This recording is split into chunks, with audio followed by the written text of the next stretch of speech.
बाबा कार्तिक उरांव को लेके वो लोग डिलिस्टिंग एक पक्षीय दिखाता है। बाबा कार्तिक उरांव को डिलिस्टिंग का आइकन बना के आगे ले जाता है। लेकिन बाबा कार्तिक उरांव ने क्या कहा?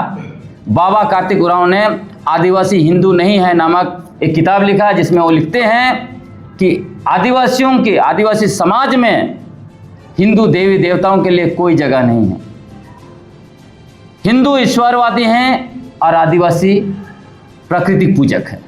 ये क्या बताता है? ये बताता है कि जो आरएसएस और बीजेपी के कायम में जो रहते हैं, जो नैरेटिव बनाते हैं सरना सनातन एक है, संताल सनातन एक है, इस नैरेटिव को पहले ही बाबा कार्तिक उरांव ने धजिया उड़ा कर रखा है। इसलिए इनको झूठ परोसना नहीं चाहिए। इसलिए मैंने कहा हमें जो है कि अपने पुरखों के इतिहास से सीखना चाहिए। तो ये जो धर्मांतरण, आरक्षण और डिलिस्टिंग का जो शोरगुल मचा रहे हैं, ये मूल रूप से आरएसएस के ही लोग हैं जो बीजेपी के लिए वोट जुगाड़ कर रहे हैं। इनका सरना धर्म, सरना कोट, सरना स्थल, सरना झंडा या सरना आदिवासियों से कोई लेना देना नहीं है। इनका सिर्फ और सिर्फ अपना दाल रोटी चलाना है। और 29 में कुछ चुनाव लड़ेंगे, उससे पहले जो भी चुनाव सब होगा, मेयर वगैरह का चुनाव सब होगा, उसमें वो लोग को टिकट मिलेगा। इसीलिए जो है कि वो लोग कर रहे हैं। आखिरी बात मैं ये कहना चाहता हूँ, हम आदिवासियों की जो मूल मुद्दे हैं आज भी, वो है आदिवासी पहचान, स्वच्छता, सरना कोड, भाषा, संस्कृति और जमीन, इलाका और प्राकृतिक संसाधनों पर मालिकाना हक। इसलिए अगर हम लोग अपने हक और अधिकारों के लिए एकजुट नहीं हुए और हम लोग ऐसे ही आपस में लड़ते रहे, तो समझ लीजिए कि जो यूरेशियावासी लोग हम लोगों को आपस में लड़ा रहा है, वो हमारा अस्तित्व मिटा देगा। इनका मतलब क्या है? एसटी सूची से हटाना। मैं आपको बताना चाहता हूँ, जब लिस्टिंग जो हुआ है एसटी सूची में, उसका आधार धर्म नहीं है, तो डिलिस्टिंग का आधार धर्म कैसे होगा? लोकुर कमेटी पढ़िए, क्या बोलता है? लोकुर कमेटी में स्पष्ट लिखा हुआ है कि आदिवासी कोई भी धर्म मानने से उसकी जो है जीवन शैली नहीं बदलती है। इसलिए वो जो है उसमें आपका संविधान अनुच्छेद का जो आदेश बनाया गया 1950 में, शेड्यूल्ड कास्ट के लिए अलग बनाया गया और शेड्यूल्ड ट्राइब के लिए अलग बनाया गया। शेड्यूल्ड कास्ट के लिए पहला बनाया गया था, जिसका आधार धर्म रखा गया, क्योंकि छुआछूत उसके मूल में है। और हम लोग आदिवासी लोग वर्ण और जाति व्यवस्था से नहीं आते हैं, इसीलिए हम लोगों को अलग जो है कि उसमें रखा गया। अनुच्छेद 341 और 342 भी पढ़ना चाहिए। कहा अगर डिलिस्टिंग होगा तो वो लोकुर कमेटी के आधार पर ही होगा, और लोकुर कमेटी के आधार पर होगा तो सरना आदिवासी भी जाएंगे, जो ईसाई धर्म को मानते हैं वो भी जाएंगे, हिंदू धर्म को मानते हैं या किसी और को धर्म को मानते हैं वो भी जाएंगे। इसलिए जाएंगे, डिलिस्टिंग शुरू हो चुकी है, लोगों को पता नहीं है। आप सुन रहे होंगे, बार बार सुप्रीम कोर्ट कह रहा है कि आरक्षण सिर्फ एक बार मिलना चाहिए, दूसरी पीढ़ी को नहीं मिलनी चाहिए। ये डिलिस्टिंग होगा आज न कल। आपको मैं कहना चाहता हूं, ये अनुसूचित जनजाति या फिर आरक्षण ये अस्थाई नहीं है। हम आदिवासी हैं, आदिवासी शब्द अस्थाई है। इसीलिए मरंगों के जयपाल सिंह मुंडा ने कहा था कि हम आदिवासी हैं और हमारे लिए दूसरा शब्द नहीं चाहिए। आप आरक्षण के नाम पर लड़िएगा, कहीं नहीं बचने वाले हैं।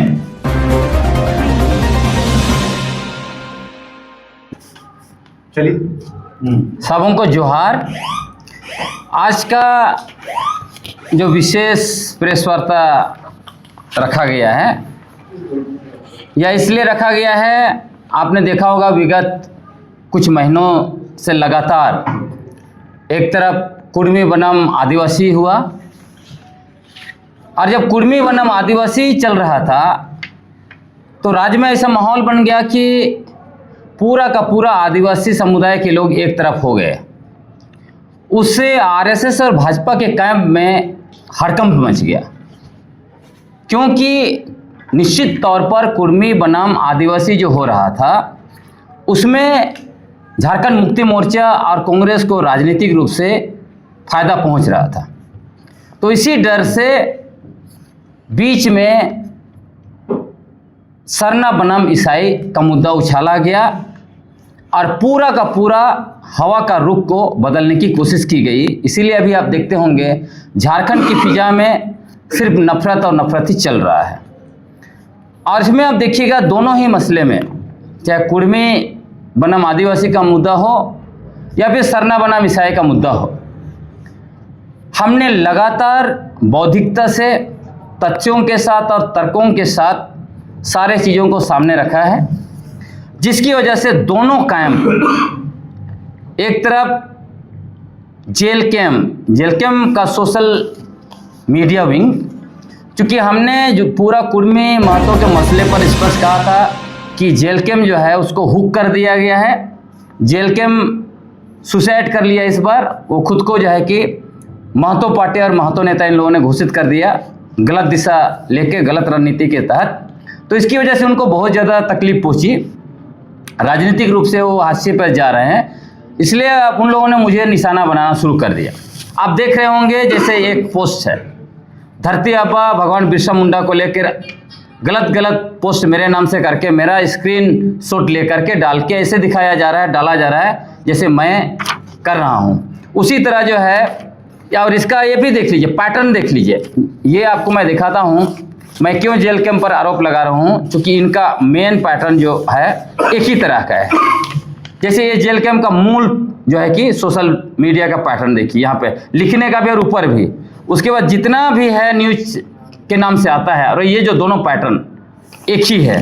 इसमें भी देखिए झारखंड और बाकी जो भी मीडिया के नाम से वो है, तो सारा पैटर्न से बहुत स्पष्ट हो गया है। जो पोस्ट मैंने लिखा ही नहीं, जैसे हमारा उरांव समुदाय को लेकर मैंने जो मुद्दा उठाया था वो सिर्फ और सिर्फ एक सेक्शन के बारे में बात की थी जो आरएसएस के साथ और भाजपा के साथ जुड़ के राज्य में सरना ईसाई के नाम पर नफरत फैलाता है। लेकिन इन लोगों ने ऐसा मुझे दिखाने की कोशिश की, मैंने झारखंड के उरांव समुदाय के लोगों का या फिर देश के उरांव समुदाय के लोगों का अपमानित किया है। तो ये सारा कुछ चीज़ें मुझे बदनाम करने के लिए की जा रही है। इसलिए मैं कहना चाहता हूँ कि ये सब चीज़ें आगे भी होंगी, और इस बात को बाखूबी से उरांव समुदाय के आंदोलनकारी, बुद्धिजीवी, अगुआ, नेता सब कोई समझते हैं। उन्होंने सब मसले पर मुझे सपोर्ट किया है। उसी तरह हमारा मुंडा समुदाय के अंदर धरती आबा को लेकर जिस तरह से भ्रम फैलाने की कोशिश की गई कि मैंने वो पोस्ट किया है करके, लेकिन वो लोग सब जानते हैं, इसलिए उससे कोई फर्क नहीं पड़ा और ना पड़ेगा। अब जो है कि मूल मुद्दे पर आते हैं। झारखंड में देखिएगा विगत 250 साल का इतिहास, 250 वर्षों के इतिहास में कभी भी धर्मांतरण, डिलिस्टिंग और आरक्षण हम आदिवासियों का मुद्दा नहीं रहा है। हमारे मूल मुद्दे क्या थे? आदिवासी पहचान, आदिवासियों का धार्मिक पहचान, जिसको सरना कोड के रूप में आप लोग कह सकते हैं, हमारा स्वायत्तता जो आज पेशा कानून को लागू करने की बात हो रही है, हमारी जमीन, इलाका और प्राकृतिक संसाधनों पर मालिकाना हक। तो यही मुद्दे निरंतर जो है कि हमारे राज्य में विगत 250 वर्षों से चले आ रहे हैं। झारखंड जो मूल रूप से आंदोलन और शहादत और बलिदान का यहाँ पर इतिहास है, हमारे हजारों पुरखे शहीद हुए, आपस में नहीं लड़े। लेकिन आज हमारे मूल मुद्दों को डाइवर्ट करने के लिए आरएसएस और भाजपा के लोग हमारे ही कुछ लोगों को सामने रखकर हमारे हम आदिवासियों के मूल मुद्दों को डाइवर्ट करने की कोशिश कर रहे हैं। इसलिए हम आदिवासियों को 3 चीज़ों से सीखना चाहिए। एक तो हमारे पुरखों से, दूसरा बीजेपी का लगभग 14 साल का शासन काल झारखंड में रहा उससे, और तीसरा उन पड़ोसी राज्यों से जहां भाजपा की शासन आज है, चाहे छत्तीसगढ़ हो, उड़ीसा हो, मध्य प्रदेश, महाराष्ट्र हो, गुजरात हो। अब जो मैंने कहा हमारे पुरखों से क्या सीखना है, उदाहरण के लिए 2 बड़े आंदोलन है, उसमें संताल हुल और धरती आबा भगवान बिरसा मुंडा का बिरसा हुल गुलाल। संताल हुल में भी क्योंकि तब तक उधर बप्तिस्ट चर्च काम कर रहा था, तो संताल लोग ईसाई धर्म को अपनाए थे। कल्पना कीजिए वहाँ पर सरना ईसाई की लड़ाई होती तो क्या वो लोग ब्रिटिश हुकूमत को चुनौती दे पाते?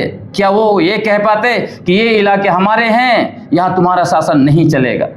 दूसरा, धरती आबा बिरसा मुंडा का, बिरसा उल गुलान को भी उसका आधा इतिहास परोसा जाता है। कहा जाता है कि भगवान बिरसा मुंडा ने ईसाइयों पर हमला किया, लेकिन यह आधा इतिहास है, हाफ इतिहास है।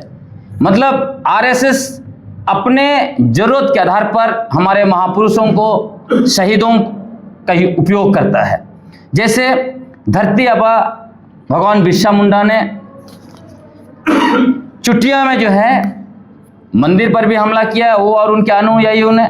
उन्होंने जिस तरह से ईसाई धर्म को छोड़ा, उन्होंने जो है कि हिंदू धर्म को भी, सनातन हिंदू धर्म को भी छोड़ा। बाद में वो अपने आप को सरना धर्म, बोंगा प्रथा से भी अलग किया, बलि प्रथा से भी अलग किया, हड़िया प्रथा से भी अपने आप को अलग करके बिरसायत अलग धर्म बनाए।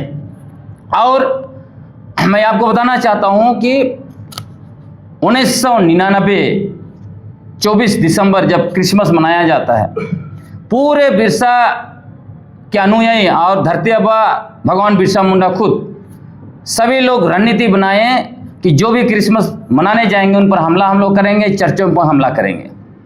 उन्होंने किया, कहीं की हताहती भी हुए। लेकिन जस्ट 2 दिन के बाद उन्होंने अपने अनुयायियों के साथ मीटिंग किया और मीटिंग करके उन्होंने सबको कहा कि हम आप मुंडाओं पर हमला नहीं करेंगे। हमारे मुंडा चाहे ईसाई धर्म को मानते हैं, हिंदू धर्म को मानते हैं, या जो है कि बोंगा प्रथा को मानते हैं, हम सभी लोगों के साथ मिलकर हम जो है ब्रिटिश हुकूमत के खिलाफ, जमींदारों के खिलाफ और साहूकारों के खिलाफ लड़ाई लड़ेंगे। और उन्होंने जो मुंडा लोग ईसाई धर्म को मानते थे उनको भी कहा, और वो सारे लोग जो है कि एकजुट हुए और संघर्ष को आगे बढ़ाया। तीसरी चीज़ें जो सीखनी है, बाबा कार्तिक उरांव को लेके वो लोग डिलिस्टिंग एक पक्षीय दिखाता है। बाबा कार्तिक उरांव को डिलिस्टिंग का आइकन बना के आगे ले जाता है। लेकिन बाबा कार्तिक उरांव ने क्या कहा? बाबा कार्तिक उरांव ने आदिवासी हिंदू नहीं है नामक एक किताब लिखा, जिसमें वो लिखते हैं कि आदिवासियों के, आदिवासी समाज में हिंदू देवी देवताओं के लिए कोई जगह नहीं है।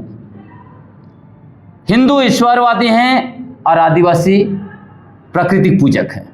ये क्या बताता है? ये बताता है कि जो आरएसएस और बीजेपी के कायम में जो रहते हैं, जो नैरेटिव बनाते हैं सरना सनातन एक है, संताल सनातन एक है, इस नैरेटिव को पहले ही बाबा कार्तिक उरांव ने धजिया उड़ा कर रखा है। इसलिए इनको झूठ परोसना नहीं चाहिए। इसलिए मैंने कहा हमें जो है कि अपने पुरखों के इतिहास से सीखना चाहिए। जो मैंने कहा झारखंड में बीजेपी का 14 साल का शासन से क्या सीखना चाहिए, उस 14 साल के शासनकाल में उन्होंने क्या किया? उन्होंने औद्योगिक नीति बनाई। औद्योगिक नीति लागू करने के लिए पेशा कानून का नियमावली नहीं बनाया, उसको लागू नहीं किया। उसके बाद एक के बाद झड़ी लगा दी एमओयू का। झारखंड के अनुसूचित क्षेत्रों में असंवैधानिक तरीके से झारखंड नगर पालिका अधिनियम 2011 और झारखंड पंचायत राज अधिनियम 2001 लागू किया। उसके बाद आगे आप देखिए, झारखंड के पारंपरिक ग्राम सभाओं की अधिकारों को छीनकर 21 लाख एकड़ जमीन को लैंड बैंक में डाल दिया। झारखंड के शरणस्थल, देसावली, जाहिर थान, सबको शरणस्थल में इन लोगों ने डाल दिया। जो आदिवासी लोग अपना गांव, अपनी जमीन, इलाका, प्राकृतिक संसाधनों को बचाने के लिए पत्थलगाड़ी आंदोलन किया, 11,109 लोगों पर देशद्रोह का मुकदमा किया, 115 लोगों को जेल में डाला। सीएनटी और एसपीटी कानून, जिसको हम लोग कहते हैं, ये कोई कागज के टुकड़े नहीं है, ये हमारे पुरखों के खून से लिखे गए दस्तावेज है। उसको 3 मिनट में विधानसभा में इन्होंने संशोधन किया। तो ये वे लोग हैं जो आदिवासियों को वनवासी घोषित किया, सरना को सनातन में जो है कि समाहित करने के लिए एड़ी चोटी इन्होंने एक किया। तो ये लोग आदिवासी के हितैषी नहीं हो सकते हैं, इसलिए इन लोगों से सीखना पड़ेगा। उसके बाद तीसरी बात जो मैंने कहा कि हम लोगों को पड़ोसी राज्यों से सीखना चाहिए। क्या सीखना चाहिए? आरएसएस और भाजपा के लोग पड़ोसी राज्यों में धर्मांतरण के नाम पर, आरक्षण और डिलिस्टिंग के नाम पर आदिवासियों को बांटा, सत्ता हासिल किया, और सत्ता हासिल करने के बाद वह हमारी जमीन, इलाका और प्राकृतिक संसाधनों को पूंजीपतियों को सौंप रहे हैं। 5वीं अनुसूची इलाके में बाहरी जनसंख्या को उन्होंने भरा और अनुसूचित क्षेत्र का नियम कानून भी बदल दिया। उदाहरण के लिए आप चले जाइए, छत्तीसगढ़ में हसदेव जंगल और पूरा बस्तर और बाकी इलाके में जो चाहिए अडानी को, जिंदल को, मित्तल को सौंप रहे हैं। और जो आदिवासी जल जंगल जमीन की लड़ाई लड़ रहे हैं उनको नक्सली घोषित करके उनकी हत्या कर रहे हैं और जश्न भी मना रहे हैं। ये सब चीजें हो रही है। महाराष्ट्र में देख लीजिए किस तरह की चीजें की है उन्होंने। मध्य प्रदेश में भी सिंगरौली में चले जाइए आप, वहां कह रहे हैं कि यहाँ 5वीं अनुसूची लागू नहीं होता है क्योंकि आदिवासियों का जनसंख्या कम हो गया इसलिए पेशा कानून लागू नहीं होगा। मतलब अपने अनुसार बीजेपी की सरकारें नैरेटिव बना रही हैं। तो इसीलिए हमें सीखना है कि ये मूलतः झारखंड में भी यही आपस में लड़ा के 29 में बीजेपी के सत्ता लाना चाहते हैं, 24 में नहीं कर पाया। नहीं तो यहाँ पे अडानी यहाँ पे उछलता है झारखंड में अभी, तो अडानी को लाकर ये लोग भरना चाहते हैं, उनका सारा जल जंगल जमीन को देना चाहते हैं। और आपको बताता हूं, यदि इनकी अभी शासन रहती, इनकी जब शासन थी उस समय में देखिए विगत 25 वर्ष का अगर आप एनालिसिस करेंगे तो आपको पता चल जाएगा कि झारखंड में कैसे बाहरी पॉपुलेशन भर गए यहाँ पर। तो ये सारे चीजें बताते हैं कि आदिवासियों को, इसलिए मैंने कहा पड़ोसी राज्यों से सीखना पड़ेगा। अगला बात मैं जो कहना चाहता हूं मूल रूप से वह देखिए, धर्मांतरण, आरक्षण और डीलिस्टिंग आदिवासियों को कभी मुद्दा नहीं रहा। आप देख लीजिए, हमें सोचना चाहिए, यह आरएसएस का मूल मुद्दा है, आज हमारे ऊपर पुश कर रहा है। आरएसएस का साल साल का इतिहास देखिए। आरएसएस ने अपने 100 वर्षों में ब्राह्मण लोगों को ही सर्वोच्च पद पर डाला। ये जो है कि मूल रूप से यूरेशिया से आए हैं। इनका डीएनए ओरिजिन यूरेशिया में मिला आपका 2018, 19 और 24 का डीएनए रिपोर्ट आप पढ़ लीजिए। दुनिया के बड़े बड़े साइंटिस्टों ने मिलकर लिखा हुआ है और उसमें भारत के साइंटिस्ट भी शामिल है, इसलिए वो बोल भी नहीं सकते हैं कि ये विदेशियों ने जो है कि ये डीएनए रिपोर्ट बनाया है। अभी ये लोग जो आरएसएस को चलाते हैं वो अपने आप को श्रेष्ठ घोषित करके रखा हुआ है। वो कहते हैं भगवान ने हमें श्रेष्ठ बनाया और बाकी को बोलते हैं ये तुच्छ लोग हैं। और जब चुनाव आता है तो कहते हैं गर्व से कहो हम हिंदू हैं। लेकिन जैसे ही चुनाव खत्म हो जाता है, आदिवासी, दलित और ओबीसी को जो अधिकार देने की बात होती है आरक्षण के तहत, तो कहते हैं आरक्षण जो है कि देश तोड़ने वाला है। आरक्षण के ये लोग पुरजोर विरोध करते हैं। तो क्या ये लोग सरना आदिवासियों को आरक्षण सचमुच में दिलाना चाहते हैं, इसलिए डीलिस्टिंग का जो है कि कैंपेन चला रहे हैं? ये सिर्फ और सिर्फ आरक्षण को खत्म करने के लिए ये सब ड्रामा चला रहा है। और मैं कहता हूं डीलिस्टिंग का मतलब क्या है? एसटी सूची से हटाना। मैं आपको बताना चाहता हूं, जब लिस्टिंग जो हुआ है एसटी सूची में उसका आधार धर्म नहीं है तो डीलिस्टिंग का आधार धर्म कैसे होगा? लोकुर कमेटी पढ़िए, क्या बोलता है। लोकुर कमेटी में स्पष्ट लिखा हुआ है कि आदिवासी कोई भी धर्म मानने से उसकी जो है जीवन शैली नहीं बदलती है, इसलिए वो जो है उसमें आपका संविधान अनुच्छेद का जो आदेश बनाया गया 1950 में, शेड्यूल्ड कास्ट के लिए अलग बनाया गया और शेड्यूल्ड ट्राइब के लिए अलग बनाया गया। शेड्यूल्ड कास्ट के लिए पहला बनाया गया था जिसका आधार धर्म रखा गया क्योंकि छुआछूत उसके मूल में है। और हम लोग आदिवासी लोग वर्ण और जाति व्यवस्था से नहीं आते हैं, इसीलिए हम लोगों को अलग जो है कि उसमें रखा गया। अनुच्छेद 341 और 342 भी पढ़ना चाहिए। और 2-3 चीज का मैं खत्म करना चाहता हूँ, फिर अजय भाई कहेंगे। आप जो है लोकुर कमेटी का मैंने आपको कहा, अगर डीलिस्टिंग होगा तो वो लोकुर कमेटी के आधार पर ही होगा। और लोकुर कमेटी के आधार पर होगा तो सरना आदिवासी भी जाएंगे, जो ईसाई धर्म को मानते हैं वो भी जाएंगे, हिंदू धर्म को मानते हैं या किसी और को धर्म को मानते हैं वो भी जाएंगे। इसलिए जाएंगे, डीलिस्टिंग शुरू हो चुकी है, लोगों को पता नहीं है। आप सुन रहे होंगे बार बार सुप्रीम कोर्ट कह रहा है कि आरक्षण सिर्फ एक बार मिलना चाहिए, दूसरी पीढ़ी को नहीं मिलनी चाहिए। ये डीलिस्टिंग होगा आज न कल। आपको मैं कहना चाहता हूं, ये अनुसूचित जनजाति या फिर आरक्षण ये अस्थाई नहीं है। हम आदिवासी हैं, आदिवासी शब्द अस्थाई है। इसीलिए मरंगम के जयपाल सिंह मुंडा ने कहा था कि हम आदिवासी हैं और हमारे लिए दूसरा शब्द नहीं चाहिए। आप आरक्षण के नाम पर लड़िएगा, कहीं नहीं बचने वाले हैं।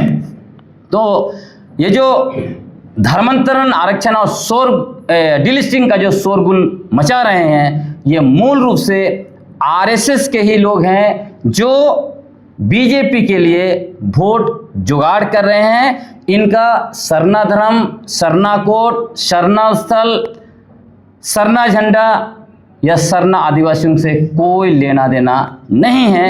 इनका सिर्फ और सिर्फ अपना दाल रोटी चलाना है और 29 में कुछ चुनाव लड़ेंगे। उससे पहले जो भी चुनाव सब होगा, मेयर वगैरह का चुनाव सब होगा, उसमें वो लोग को टिकट मिलेगा। इसीलिए जो है कि वो लोग कर रहे हैं। आखिरी बात मैं ये कहना चाहता हूँ, हम आदिवासियों की जो मूल मुद्दे हैं आज भी, वो है आदिवासी पहचान, स्वायत्तता, शरणाकोट, भाषा, संस्कृति और जमीन, इलाका और प्राकृतिक संसाधनों पर मालिकाना हक। इसलिए अगर हम लोग अपने हक और अधिकारों के लिए एकजुट नहीं हुए और हम लोग ऐसे ही आपस में लड़ते रहे, तो समझ लीजिए कि जो यूरेशिया वासी लोग हम लोगों को आपस में लड़ा रहा है, वो हमारा अस्तित्व मिटा देगा। शुक्रिया।